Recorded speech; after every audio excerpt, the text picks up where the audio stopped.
Bienvenue sur SMPL Build. Parlons des voitures à titre de récupération. Décomposons quelques éléments pour mieux comprendre les titres de récupération. En passionnés d'automobile, nous avons tous des voitures de rêve accessibles et d'autres inaccessibles. Et nous voulons savoir s'il existe un moyen pour que je puisse éventuellement me permettre cette voiture. Oui, une solution avec un véhicule en récupération est possible, je comprends ce que vous pensez. Votre oncle, votre grand-père, votre père, votre pote jure qu'il ne faut jamais acheter un véhicule avec un titre de récupération. Ne le faites pas. Ce sera un cauchemar, une erreur financière, un casse-tête et il pourrait vous dire la vérité. Mais il peut exister un avantage vous permettant d'acheter cette voiture autrement inabordable. Dans cette vidéo, nous expliquons ce qu'est un titre de récupération et la différence avec un titre reconstruit. Mon expérience dans l'achat, la reconstruction, la conduite et la vente de véhicules avec un titre de récupération si vous en achetez un. Que vérifier? Mon avis général ensuite. Vous déciderez si c'est pour vous à la fin de la vidéo. Alors, commençons par expliquer ce qu'est un titre de récupération. D'abord, nous allons demander l'aide de nos amis de Donut Media. Ils ont déjà fait une vidéo sur ce sujet, j'ai aussi mon avis, alors lançons-nous et laissons-les expliquer, ils le feront mieux que moi. Et ensuite, je vous donnerai mon avis. D'abord, qu'est-ce qu'un titre de récupération? Eh bien, lorsqu'une voiture est impliquée dans un accident, la compagnie d'assurance décide s'il vaut la peine ou non de réparer la voiture. Si les réparations coûtent plus que la voiture, le véhicule est irréparable. L'assureur indemnisera le propriétaire et récupérera le certificat d'immatriculation. L'assureur doit maintenant gérer l'épave et récupérer une partie de son argent. Alors, ils vendent la voiture à un garage ou à un particulier qui a l'intention de la remettre en état de marche. Le garage répare la voiture et la met en vente. Mais pour protéger les acheteurs d'acheter sans le savoir une voiture qui a été déclarée épave, à un certain moment, le titre de propriété vierge de la voiture est retiré et à la place, elle reçoit une mention de titre de véhicule accidenté. Maintenant que vous avez une bonne explication de ce qu'est un véhicule avec un titre de véhicule accidenté, nous pouvons continuer et commencer à faire des recherches pour avoir une idée éclairée de ce que cela signifie réellement de posséder un véhicule avec un titre de véhicule accidenté. Bien sûr, plusieurs aspects sont à considérer pour savoir si cet achat vous conviendrait. Selon mon expérience, j'ai utilisé divers sites d'enchères comme Copart pour acheter un véhicule avec un titre reconstruit. C'était mon premier achat sur Copart. Achetez maintenant, c'est parti. Confirmé. Voilà, c'est tout. Et c'était dans la même logique qu'un paiement d'assurance. Donc, le véhicule est percuté un cerf, il a été accidenté et déclaré irréparable par une compagnie d'assurance qu'il a ensuite réparé autant que possible avec des réparations plutôt bricolées. Heureusement, il n'y avait pas de dommages structurels ni au châssis, donc la voiture est apparue sur Copart, ce dont nous parlerons plus en détail. Mais cela nous amène au titre reconstruit, car la Fiesta ST que j'ai achetée avait un titre reconstruit au moment de l'achat. Alors maintenant, allons un peu plus loin et comparons le titre de récupération et le titre reconstruit. Certains services d'immatriculation inspectent les voitures de récupération et leur délivrent un titre reconstruit, mais cela indique qu'elles ont été considérées comme épaves auparavant. Comme mentionné, le véhicule acheté chez Copart était endommagé après avoir percuté un cerf. C'est pourquoi mon véhicule a reçu un titre de récupération à l'origine, mais il n'est pas obligé d'être endommagé seulement ainsi. La voiture peut être déclarée en récupération pour de nombreuses raisons différentes. Les véhicules endommagés par le feu, l'eau ou volés, puis retrouvés, peuvent obtenir un titre de récupération. Sachant ce qui mène à un titre de récupération, quand débute le processus pour obtenir un titre reconstruit pour cette voiture? Comme mentionné, le titre reconstruit n'est attribué qu'après que le véhicule ait eu un titre de récupération. Donc, la voiture avec un titre de récupération doit être amenée dans un atelier de réparation réputé et il faut avoir des documents et des reçus.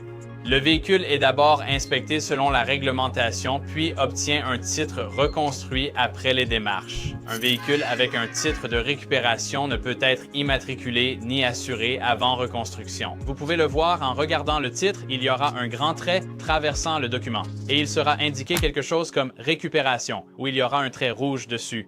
Il est facile de voir si un véhicule a obtenu un titre reconstruit. Après l'ajout de la mention titre reconstruit, le véhicule peut être immatriculé, assuré et remis en circulation. Donc maintenant, tout cela étant dit, comment savoir quoi chercher lorsque vous êtes à la recherche de la bonne affaire pour un véhicule? Que ce soit simplement pour chercher une voiture avec un budget limité ou, comme je l'ai mentionné, une voiture que vous souhaitez acquérir mais qui est peut-être un peu hors de portée pour le moment. Voyons ce qu'il faut rechercher lorsqu'on cherche un véhicule de ce calibre. Si vous voulez acheter une voiture avec un titre de récupération, voici comment faire. Demandez au vendeur les dossiers de réparation et consultez un service d'historique automobile pour connaître l'historique complet du véhicule. Comme Carfax, faites inspecter la voiture par un mécanicien de confiance comme vous le feriez pour n'importe quelle autre voiture d'occasion. Il pourra effectuer une inspection complète et signaler tout défaut majeur. Enfin, vérifiez la date de délivrance du titre de récupération et si la voiture a roulé depuis. Il existe plusieurs étapes à suivre pour vous protéger lors de l'achat d'un véhicule avec un titre de récupération ou reconstruit. Si vous vérifiez et faites des recherches, vous pourriez faire une bonne affaire. Je vais d'abord vous parler de mon expérience avec ma Fiesta ST, puis de la 335 que j'ai achetée à très bon prix.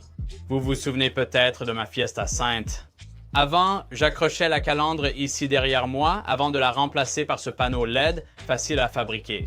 J'ai acheté cette voiture aux enchères et documenté tout le processus sur cette chaîne. Retrouvez toutes les vidéos avec le lien de la playlist ci-dessous. J'ai acheté cette voiture pour 6 000 $ alors que des modèles similaires avec 100 000 miles coûtaient environ 10 000 $. J'ai ainsi économisé 4 000 $ en l'achetant sur un site d'enchères avec un titre reconstruit. Comme dit, cette voiture avait déjà subi toutes les réparations et inspections pour obtenir le titre reconstruit. Je pouvais donc éviter la paperasse et la mettre directement sur la route. Je savais aussi qu'elle resterait longtemps avec moi, ce qui comptait dans ma décision. Vendre ces véhicules avec un titre reconstruit ou de récupération est quasi impossible. Les gens ne veulent pas payer le prix fort et ils sont terrifiés par l'historique du véhicule. En lançant ma chaîne YouTube Auto, j'ai pris un risque, sachant que ce serait un investissement et cela a payé. Cela m'a permis de développer de nombreuses compétences en créant cette chaîne YouTube et d'attirer beaucoup d'entre vous. Ensuite, ça a totalement dérapé avec cette voiture. Et nous avons tout installé, nous avons mis un kit large, nous avons amélioré le turbo et nous avons roulé à fond avec ce véhicule. Quand j'ai récupéré la voiture chez Copart pour la première fois, je l'ai rapidement inspectée. J'aurais probablement dû faire un peu plus de recherche. Le seul vrai dégât qu'elle avait, c'était un pare-choc avant fissuré, une barre de protection enfoncée, un phare cassé et quelques autres petits éléments à réparer. J'ai sauté dans cette voiture, prête à rouler dès le premier jour. Voici une petite astuce pour vous permettre de diagnostiquer et de voir si la voiture a déjà été mise aux enchères auparavant avec les anciens dégâts. Entrez le numéro d'identification du véhicule sur Google, recherchez dans Images pour peut-être trouver la photo du véhicule.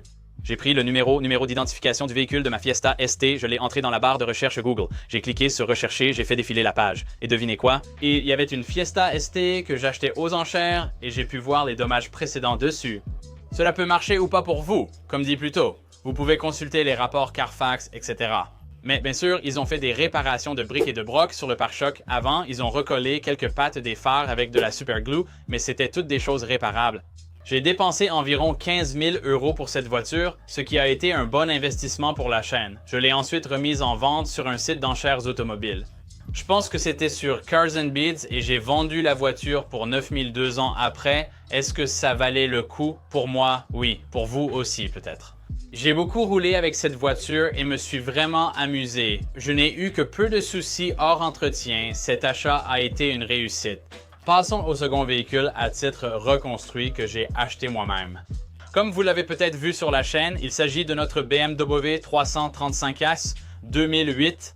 Je mets aussi le lien de la playlist ci-dessous. Vous verrez l'achat de la voiture et les modifications faites jusque-là. Une BMW de ce calibre avec 175 000 miles est à fort kilométrage. Mais elle avait toutes les modifications possibles. Pratiquement aucune fuite d'huile, un intérieur impeccable et quelques voyants allumés sur le tableau de bord. Une voiture de ce calibre se vendrait sur Facebook pour 5 à 6 000 $ dans cet état. Nous avons contacté le vendeur, mais j'ai oublié son prix initial. Mais nous avons pu acheter cette voiture pour 1 500 $. Donc, comme cette voiture avait un titre reconstruit, j'ai pu l'acheter à un très bon prix. L'ancien propriétaire avait investi des milliers de dollars en modifications. Il y avait de nombreuses améliorations, un entretien suivi et la voiture était rapide, bien réglée, avec un échappement en ligne droite. Globalement, j'ai été immédiatement satisfait de cet achat, sans compter l'extérieur de la voiture en excellent état.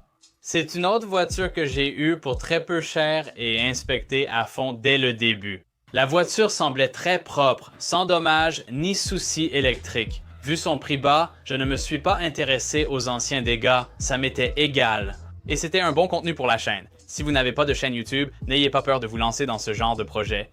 Assurez-vous simplement que le budget correspond à vos moyens actuels. Nous avons donc trouvé un sponsor pour le projet. ECS Tuning nous a vraiment aidés et nous a envoyé plein de pièces. Nous avons installé des combinés filetés aftermarket, de nouvelles jantes et pneus, des phares neufs et possiblement d'autres modifications à venir. Voici l'état actuel de la voiture.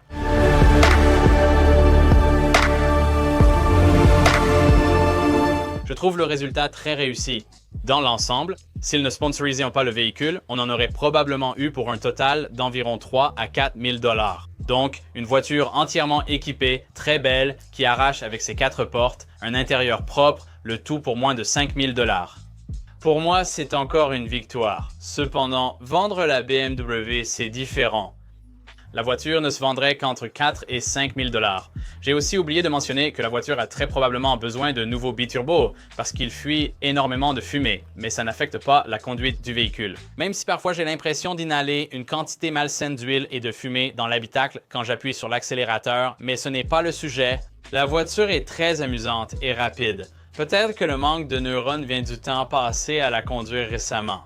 Ça me dit que c'était quand même un bon achat. Voilà donc mon expérience personnelle et mes réflexions sur l'achat d'un véhicule avec un titre de récupération ou reconstruit. Assurez-vous de bien faire vos recherches et de voir si cela a du sens pour vous. Il faut être prêt à prendre un petit risque car c'est toujours un peu un pari. Cela peut s'avérer être un achat très réussi. Vous pourriez avoir une voiture super amusante à un prix vraiment intéressant. Cependant, vous pourriez aussi prendre ce risque et vous retrouver avec un véhicule qui vous cause énormément de soucis. Faites vos recherches, contactez votre assurance pour vérifier leur accord et dites-moi en commentaire si vous en avez déjà acheté une. Avez-vous l'intention d'en acheter une? Dites-le moi ci-dessous. Parlons-en. Merci à vous d'avoir regardé cette vidéo. J'espère que ça vous a plu, j'espère que vous avez appris quelque chose. Si c'est le cas, likez, commentez, abonnez-vous et à la prochaine vidéo.